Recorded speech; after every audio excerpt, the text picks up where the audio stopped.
नागफनी नागों का वो झुंड शिकार करने के लिए ड्रैकुला और उसके साथियों को घेर चुका था।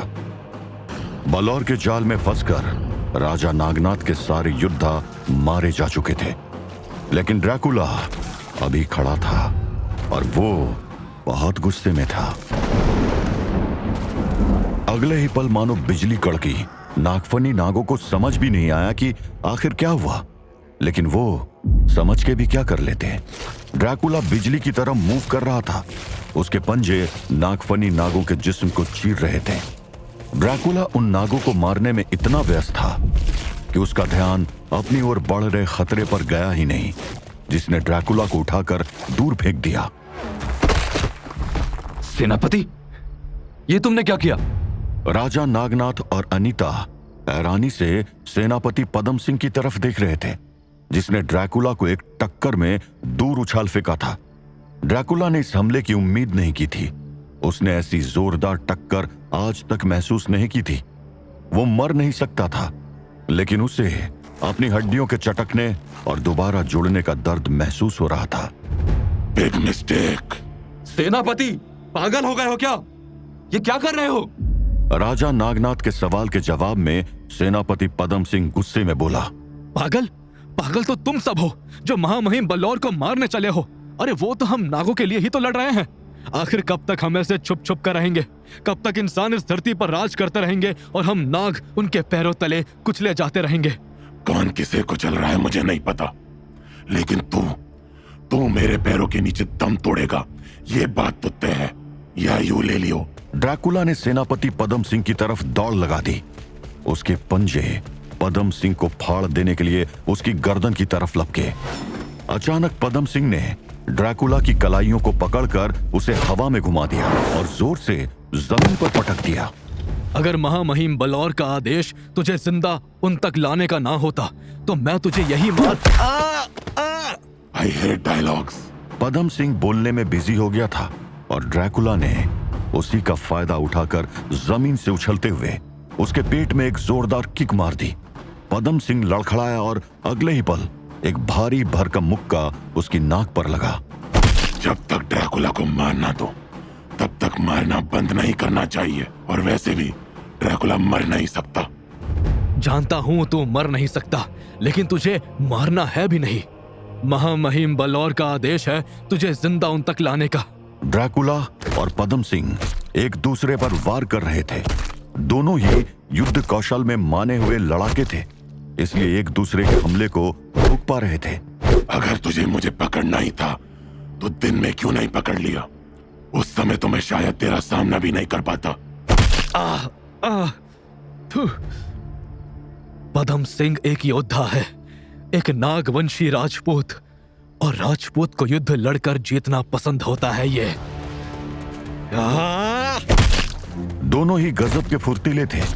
ड्रैकुला बिजली की गति से अटैक कर रहा था, लेकिन पदम सिंह भी किसी नाग की तरह लहराकर उसका सामना कर रहा था। मुझे ड्रैकुला की मदद करनी चाहिए। नहीं महाराज, I don't think so. Vlad जब फाइट कर रहा होता है तो वो पूरा मॉन्स्टर बन जाता है। ऐसे में वो आपको भी चोट पहुंचा सकता है। आप टेंशन मत लीजिए, व्लाद से जीतना मुश्किल ही नहीं नामुमकिन है। अनीता का सोचना सही था।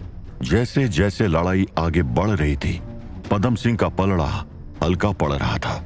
ड्रैकुला के आगे उसकी नाग जैसी फुर्ती भी धीमी पड़ने लगी थी। ड्रैकुला ने पदम सिंह को उठाकर जमीन पर पटक दिया। पदम सिंह संभल पाता उससे पहले ही ड्रैकुला ने उसके पैरों को पकड़ लिया। हाँ? हाँ? ड्रैकुला अब उसकी एड़ियों को पकड़कर उसे गोल गोल घुमा रहा था। पदम सिंह का उड़ता हुआ जिस्म किले के बगल में पड़ी बड़ी बड़ी चट्टानों से जोर से जा टकरा है। मैं इसे नहीं छोड़ूंगा। पदम सिंह ने अपना हाथ आगे बढ़ाकर कुछ मंत्र पढ़ा और अगले ही पल उसकी तलवार उड़ती हुई उसके हाथ में आ गई। पर्वताक्ष ड्रैकुला, तुम्हारी मौत का कारण बनेगी मेरी ये मायावी तलवार। पर्वताक्ष नाम की वो तलवार इस समय सेनापति पदम सिंह के हाथों में थी। वो उठ खड़ा हुआ और अगले ही पल उसकी तलवार चमकने लगी। उसमें से नीले रंग की रोशनी निकल रही थी। पदम सिंह के हाथों में चमकती उस तलवार को देखकर राजा नागनाथ चिल्ला पड़ा, केयरफुल काउंट। वो पर्वताक्ष है, महान नाग योद्धा पर्वताक्ष की तलवार। कहते हैं उसके वार से भूकंप आ जाते हैं। अगर इसका वार किसी इंसान को लग जाए तो तब तो अच्छा है ना, क्योंकि मैं इंसान नहीं हूं। तो इंसान नहीं है ना ड्रैकुला, तो फिर आगे बढ़ और देख ले कि ये तलवार तेरा क्या हाल करती है। सेनापति पदम सिंह ने कसकर अपनी दोनों मुट्ठियों से तलवार को कसकर पकड़ लिया। तभी अचानक उसके दिमाग के अंदर एक आवाज गूंज उठी। ये क्या कर रहा है पदम सिंह? महामहिम बल्लौर, तुझे एक सीधा सा काम दिया था, ड्रैक्युला को यहां तक लाने का, वो भी अधमरी हालत में, लेकिन तू तो उसे मारने में लग गया। मैं अभी उसको आपके पास लाता हूँ। रहने दे, जो तूने करना था वो कर लिया, और वैसे भी जो मर नहीं सकता उसको तू क्या मारेगा रे? अब चुपचाप वो कर जो मैं कह रहा हूं। बलौर ने न जाने पदम सिंह को क्या समझाया, लेकिन अगले ही पल वो ड्रैकुला की तरफ दौड़ पड़ा। ड्रैकुला भी उसकी तरफ दौड़ा।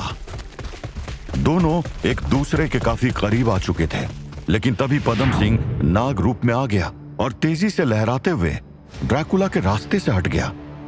ड्रैकुला को चकमा देते ही पदम सिंह वापस इंसानी रूप में आ गया और दौड़ते हुए वहां पहुंचा जहां राजा नागनाथ और अनीता खड़े थे। किसी को कुछ समझने या फिर संभलने का मौका नहीं मिला। पदम सिंह ने एक जोरदार वार करके राजा नागनाथ को गिरा दिया और अगले ही पल उसने अनीता को अपनी गिरफ्त में ले लिया। अरे छोड़ो मुझे। ये देखकर ड्रैकुला की आंखों में खून उतर आया। अनीता को छोड़ दे कायर, मुझसे लड़। तुझसे भिड़कर अपना और महामहिम बल्लौर का समय नहीं बर्बाद करूंगा मैं। तुझे ये लड़की चाहिए ना, तो अंदर आ जाना और आकर महामहिम बल्लौर के आगे अपना सर झुका देना। अगर वो चाहेंगे तो ये लड़की तुझे वापस मिल जाएगी। और ध्यान से, कोई चालाकी मत करना। अरे छोड़ो मुझे। पदम सिंह अनीता को खींचकर नवरत्नगढ़ के उस किले के अंदर ले गया। ड्रैकुला को समझ नहीं आया कि उसे क्या करना चाहिए। उसने आज तक किसी से कोई अटैचमेंट नहीं रखी थी, इसलिए उसे इस तरह की सिचुएशन में क्या करना चाहिए इसका कोई अनुभव नहीं था। न जाने क्यों, मगर वो हारा हुआ महसूस कर रहा था और उसकी यह हालत उस साधु से नहीं छुपी थी। दुविधा, असमंजस, एक धर्म संकट की स्थिति, यही महसूस कर रहे हो ना व्लाद? परिस्थितियां कुछ ऐसी बन रही हैं जो तुम्हारे अंदर के मनुष्य को जगा रही हैं। अब तुम्हारा निर्णय तय करेगा कि इस धर्म संकट से कौन बाहर निकलता है, मानव या राक्षस। ड्रैकुला के सामने अब दो रास्ते थे। अनीता को बचाने के लिए सरेंडर कर दे या फिर उसकी चिंता करे बिना आगे बढ़े और बलौर का अंत कर दे। ड्रैकुला के आगे तो दो रास्ते थे, लेकिन जमीन के नीचे नर्क में इब्लिस को अपने आगे कोई रास्ता नहीं दिख रहा था सिवाय हार के। वो इस समय द्वात की जंग में बुरी तरह से पिट रहा था, लेकिन अचानक से उसको उम्मीद की एक किरण नजर आ रही थी। अब तू गया अनुबेस, देख कौन आया है।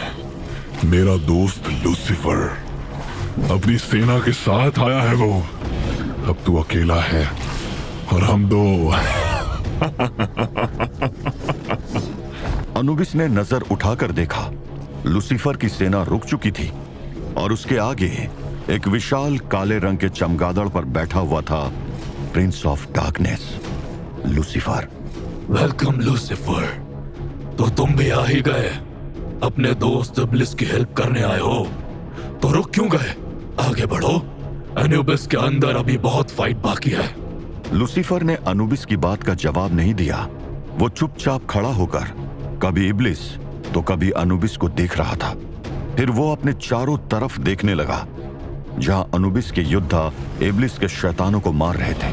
लूसीफर के चेहरे पर इस समय एक अजीब सी शैतानी मुस्कान थी। क्या हुआ लूसीफर, अपने दोस्त की मदद नहीं करोगे क्या? इस बार अनुबिस की सवाल का जवाब मिला। लूसीफर हल्के से मुस्कुराते हुए बेहद शातिर अंदाज में बोला, दोस्त, मदद? क्या आप बात कर रहे हो डियर अनुबिस? और तुम रुक क्यों गए? ओह, मेरी वजह से क्या? No, no, no, no, no, no. Carry on, carry on. I'm just here to see violence.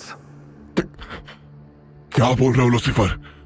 तुम बस ऐसे ही देखते रहोगे? I'm sorry, Iblis. पर मैं क्या कर सकता हूँ? You know the rules, हाँ? तुम्हें पता है कि उस नर्क में कुछ नियम बनाए थे और उसके हिसाब से हेल का कोई भी गार्डियन या गेटकीपर दूसरे के मैटर में टांग नहीं अड़ाएगा और उसके बनाए नियम कौन तोड़ सकता है? Okay Anubis, please carry on. Iblis हैरान था, लेकिन उससे भी ज्यादा अनुबिस। दुआत की जंग में कौन जीतेगा इसका निर्णय अभी तक नहीं हुआ था, लेकिन लूसीफर के आने से सब कुछ बहुत कंफ्यूजिंग हो गया था और लूसीफर वो तो बस मुस्कुरा रहा था।